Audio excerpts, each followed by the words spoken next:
Ignition sequence starts.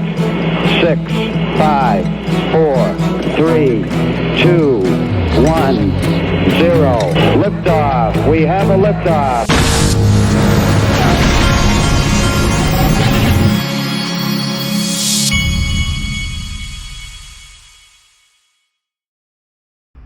Hey everybody, this is the Digital Asset Investor, and I'm going to try to make it a habit to show my new sponsor, XRPLHQ.com, at the beginning of each show and kind of show you the market, just to show you what the market's doing. The market's doing absolutely nothing today, as you can see. XRP is sitting at 47 cents. Not a lot going on there, so we'll move along.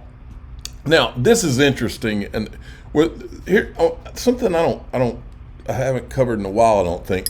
But anytime the market gets, anytime the market in crypto gets really, really slow, and people, like right now, you've got a lot of fatigue with the lawsuit. Everybody's ready for this whole thing to be over. You can just feel it, and a lot of times when it gets that way, when it gets that way, you see a lot of people go negative. You see more people attacking people. You see all that kind of stuff. That is actually, many of you may not know that, but that is actually, I'll come back to this. That's how this logo came about. Back during the 2018-2019 crypto winter, there was times when I told my audience, I said, you have to understand the game you're in. You need to put your big boy pants on.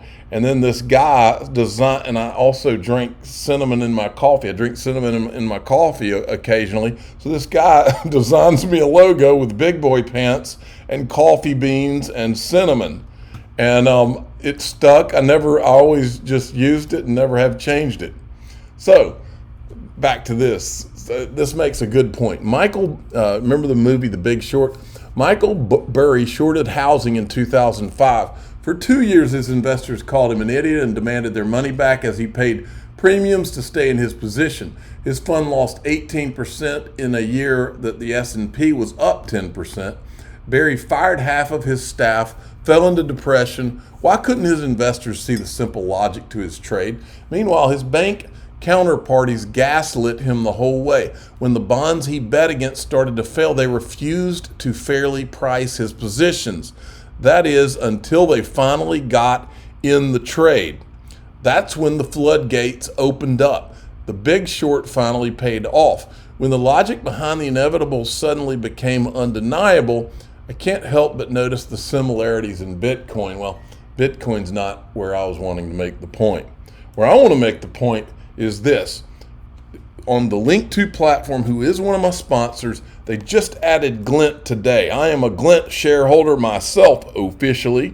Check this out. Here at Link2, we thrive on introducing groundbreaking financial opportunities. Today, we have something truly extraordinary, Glint. Picture this, genuine gold, not just as a static asset, but as a dynamic part of your daily financial transactions. Glint is a breakout fintech company that's making this revolution real. Glint isn't bound by borders. With account holders in over 200 countries, they're already redefining global finance. Meet the trailblazer Jason Cousins, founder and CEO of Glint, who saw beyond the confines of traditional banking. Inspired by the financial crisis of 2008, Jason reimagined a world where gold is as liquid and usable as any fiat currency. Glint makes this vision a reality, enabling people to pay for everything with gold. It's a personal gold standard accepted anywhere in the world. With Glint, the way you use gold is reimagined. Unlike competitors in the space, Glint not only allows you to buy and sell gold, but also provides the unique ability to use gold in everyday transactions with the revolutionary Glint MasterCard. Now, financial freedom isn't just about what you have, it's also about how you can use it. Not only can you buy and save gold, but also send and spend it seamlessly at the market's fairest rates. Why gold? It's the antidote to depreciating value of fiat currencies. In a world of instability, gold stands as a beacon of security. Rest assured, your gold is safe with Glint. It's securely tucked away in a Swiss vault, insulated from banking system risks, and fully insured. Glint offers a truly holistic financial experience, an app for easy access, a card for seamless spending, and a wealth management portal for financial planning with gold. And for the discerning client, there is the exclusive X account, an invitation to to indulge in a suite of exceptional benefits that blend luxury and utility like never before. Glint isn't stopping there. They're planning to extend their platform to third-party integrations, creating infinite possibilities for the future of digital payments. With a strategic approach to growth and a network of influential partnerships, Glint is a powerhouse poised to redefine the realm of digital finance. Take advantage of an extraordinary opportunity on the Link2 platform, because at Link2, we're your gateway to the world of private equity. Wow.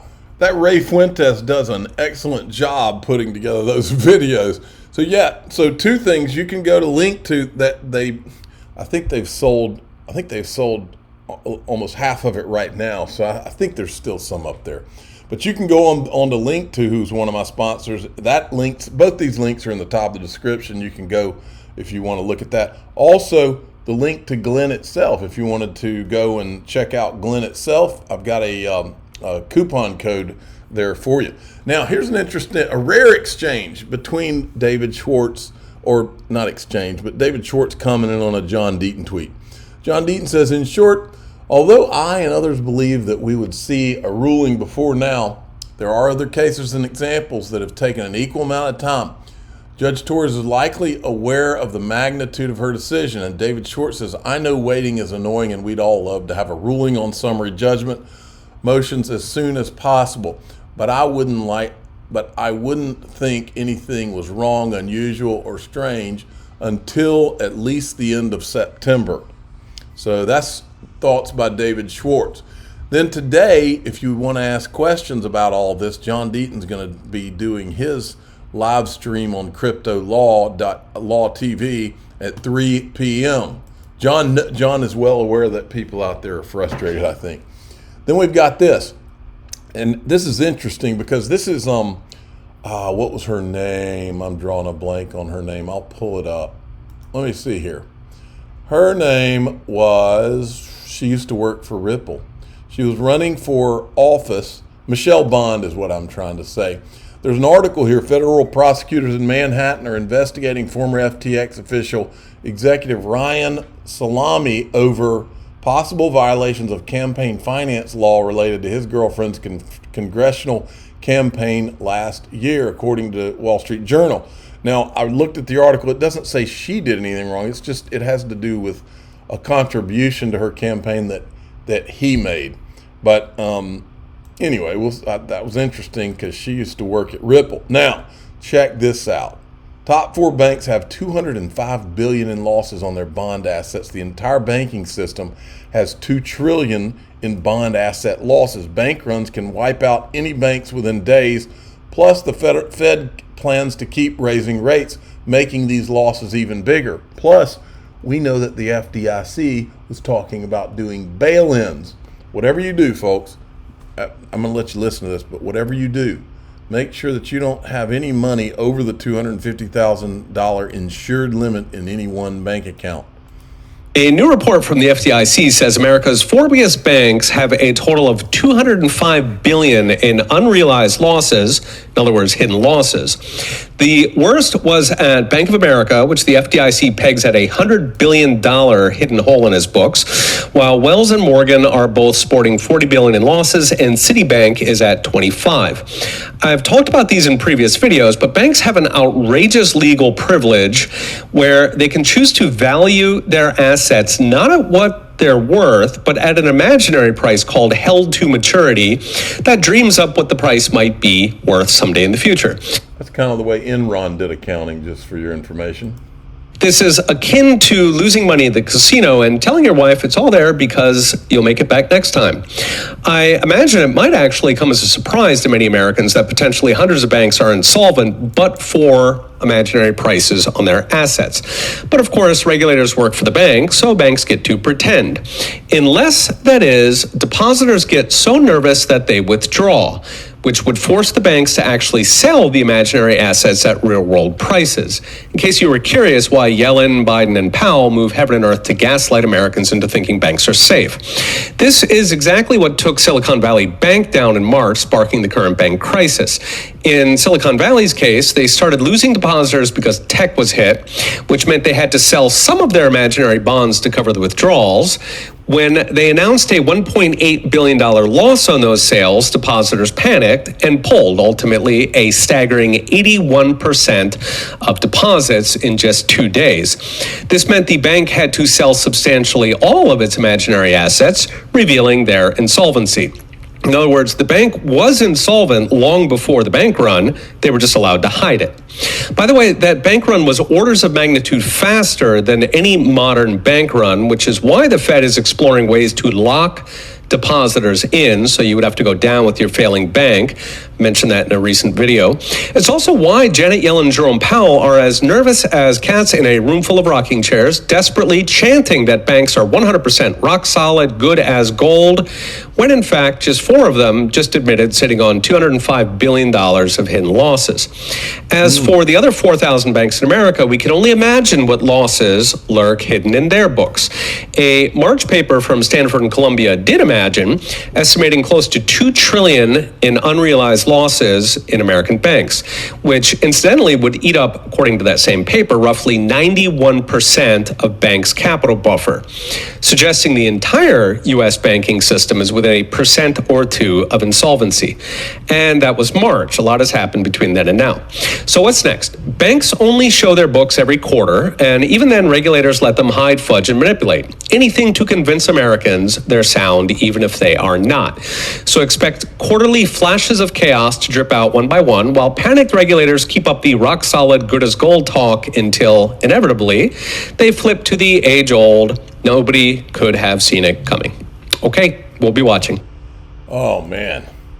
Now, this is good. This is Mark Yusko, and this guy's asking him, how big's the number if you get a Bitcoin ETF approved? And folks, make no mistake, I was telling somebody this on the phone today. I've been through this before, 2018-19 in crypto winter, where everybody, you could tell this same vibe that's going on right now. It was the same thing. It's different this time. Back then, it wasn't for certain that the industry would exist. This time it is. When you got BlackRock saying they're going to try to do a Bitcoin ETF, the writing's on the wall. So,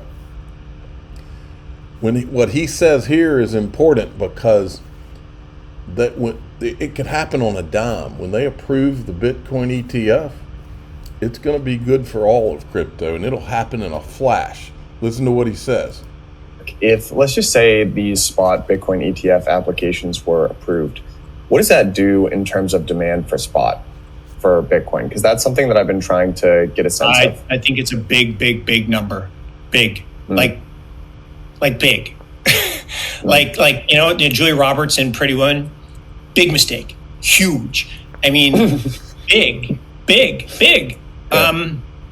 I can't even put a number on it. I mean, it's in the, I don't know, hundreds of billions, easy, hundreds of billions. I like the sound of that. I'm the digital asset investor. I'm not an investment advisor. This is for entertainment purposes only. Please subscribe, hit the like button, tell your friends and family. It's going to be a big number. Thanks for listening.